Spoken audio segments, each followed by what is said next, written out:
नागपूर औरंगाबाद महामार्गात येणाऱ्या शिंगणापूर ते कारंजा रस्ता हा रस्त्यात खड्डा की खड्ड्यात रस्ता झाला असून वाहन चालकांना या रस्त्यावरून जाताना मोठी तारेवरची कसरत करावी लागते।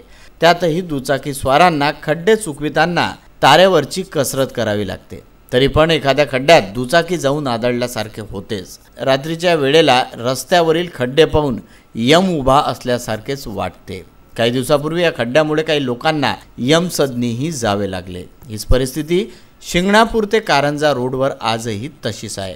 याबाबत रस्ते विकास महामंडळ झोपेत आहे की झोपेचे सोंग घेत आहे, हे परिसरातील वाहन चालक व नागरिकांनी पडलेला खूप मोठा प्रश्न आहे।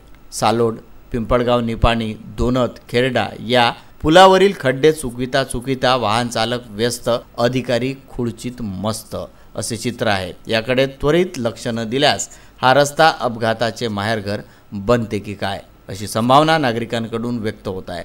मंत्री महोदयांनी महाराष्ट्र खड्डेमुक्त करू असे म्हटले होते, पण रस्त्याची परिस्थिती पाहता महाराष्ट्र हा खड्डेयुक्त झाला की काय असे चित्र अमरावती ते यवतमाळ, नागपूर ते औरंगाबाद, कारंजा ते मूर्तिजापूर, धानोरा ते वाडोना, रामनाथ अशा एकाना एका रस्त्याची दुर्दशा पाहून लक्षात येते। प्रशासनाला लवकरात लवकर जाग यावी व रस्त्याची दुरुस्ती व्हावी अशी नागरिकांकडून मागणी होत आहे। Bureau report, Vidarbha news.